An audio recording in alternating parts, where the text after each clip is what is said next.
मसीह में प्रिय बाइबल के शुभ संदेश सुनने वाले सभी भाई बहनों का आज के वचन मनन में हार्दिक स्वागत है। आइए आज हम रोमियो अध्याय 6 1 से 5 वचन का मनन करते हैं। रोमियो अध्याय 6 1 से 5 बाइबल में एक महत्वपूर्ण खंड है जो ईसाई धर्मशास्त्र की गहरी सच्चाइयों को प्रकट करता है। यह खंड विशेष रूप से पाप, अनुग्रह, मसीह में हमारी नई पहचान और उसके साथ हमारी एकता पर केंद्रित है। प्रेरित पौलुस इस भाग में समझाते हैं कि जब हम मसीह में विश्वास रखते हैं तो हमारा पुराना स्वभाव समाप्त हो जाता है और हम नए जीवन में प्रवेश करते हैं। यह पाठ हमें यह भी सिखाता है कि ईसाई जीवन केवल उद्धार प्राप्त करने तक सीमित नहीं है, बल्कि यह एक पूर्ण परिवर्तन और नए जीवन की यात्रा है। आइए हम इन वचनों को संदर्भ सहित विस्तार से विश्लेषण करने से पहले वचन पढ़ते हैं। रोमियो 6 1 से 5 वचन 1। तो हम क्या कहें? क्या हम पाप करते रहें कि अनुग्रह बहुतायत से हो? वचन 2। कदापि नहीं। जो पाप के लिए मर गए वे फिर उसमें क्यों कर जीवित रह सकते हैं? वचन 3। क्या तुम नहीं जानते कि हम में से जितने मसीह यीशु में बपतिस्मा पाए तो हम उसके मरण में बपतिस्मा पाए? वचन 4। सो हम बपतिस्मा के द्वारा उसके साथ मृत्यु में शामिल हुए कि जैसे मसीह पिता की महिमा के द्वारा मरे हुए में से जिलाया गया, वैसे ही हम भी नए जीवन में चले। वचन 5। क्योंकि यदि हम उसके साथ मृत्यु की समानता में जुड़े हैं तो निश्चय ही उसके साथ पुनरुत्थान की समानता में भी जुड़ेंगे।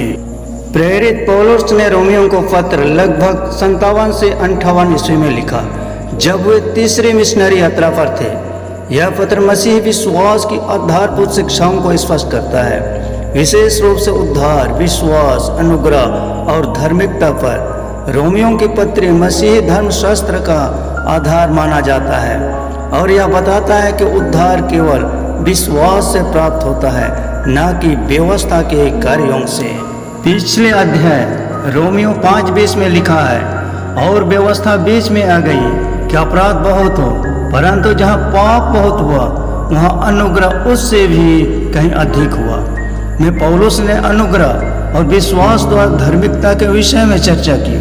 उन्होंने यह भी बताया कि मसीह के बलिदान से हमें उद्धार प्राप्त हुआ और अनुग्रह हमें पाप से मुक्त करने के लिए पर्याप्त है। लेकिन यहाँ एक प्रश्न उठता है कि अनुग्रह पाप को ढांक सकता है, तो क्या हमें और अधिक पाप करना चाहिए ताकि अनुग्रह अधिक बढ़े? पौलुस इसी प्रश्न का उत्तर रोमियो अध्याय 6 में देते हैं। क्या हमें पाप करते रहना चाहिए? वचन 1-2। तो क्या हम कहें? क्या हम पाप करते रहें कि अनुग्रह बहुतायत से हो? कदापि नहीं। जो पाप के लिए मर गए वे फिर उसमें क्यों कर जीवित रह सकते हैं? यहाँ पौलुस एक महत्वपूर्ण प्रश्न उठाते हैं। कुछ लोग सोच सकते हैं यदि परमेश्वर का अनुग्रह हमें पाप से बचाने के लिए है तो हमें अधिक से अधिक पाप करना चाहिए ताकि हम अधिक अनुग्रह प्राप्त हों। यह एक गलत धारणा थी जिसे पौलुस तुरंत खारिज करते हैं।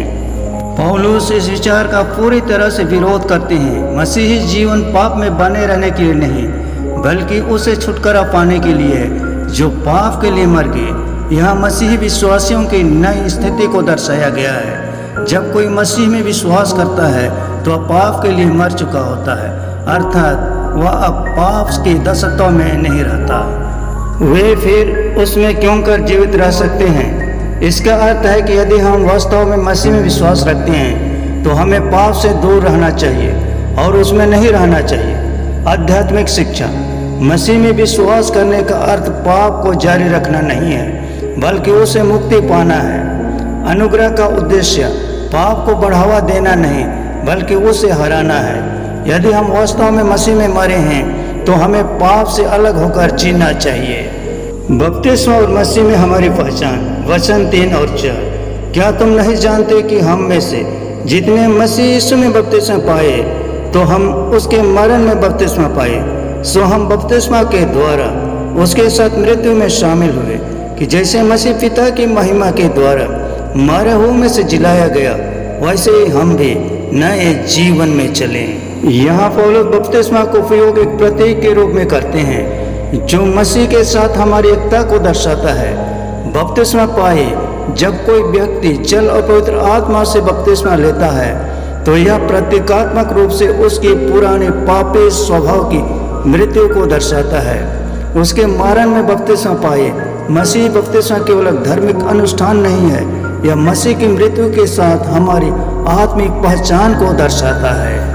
उसके साथ मृत्यु में शामिल हुए यह दिखाता है कि जब हम मसीह में विश्वास रखते हैं तो हमारे पुरानी स्वभाव मर जाती है और एक नया जीवन शुरू होता है। नए जीवन में चले मसीही जीवन केवल पाप से मुक्ति नहीं बल्कि एक नए और पवित्र जीवन में चलने का निमंत्रण भी है। आध्यात्मिक शिक्षा। बपतिस्मा हमारे आत्मिक परिवर्तन का प्रतीक है। मसीह में हमारा पुराना जीवन समाप्त हो जाता है और नया जीवन शुरू होता है। नए जीवन का अर्थ है कि अब हमें मसीह के अनुरूप जीना है।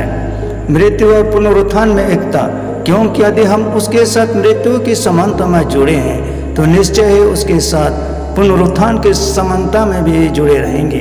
मृत्यु की समानता में जुड़े हैं मतलब मसीह के साथ हमारा संबंध केवल उनके जीवन से नहीं बल्कि उसकी मृत्यु से भी जुड़ा हुआ है, तो निश्चय ही हम उसके साथ पुनरुत्थान की समानता में भी जुड़े रहेंगे।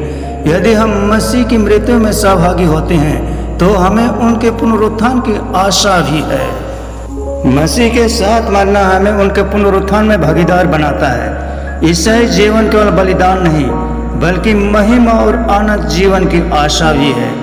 मसीह में मृत्यु और पुनरुत्थान का अर्थ आत्मिक रूप से नए जीवन में प्रवेश करना है। रोमियो 6:1-5 हमें यह सिखाता है कि मसीही जीवन में पाप के लिए कोई जगह नहीं होना चाहिए। जब हम मसीह में विश्वास रखते हैं तो हमारी पुरानी प्रवृत्ति समाप्त हो जाती है और हम नए जीवन में प्रवेश करते हैं। बपतिस्मा केवल एक अनुष्ठान नहीं बल्कि मसीह के साथ हमारी मृत्यु और पुनरुत्थान को दर्शाता है।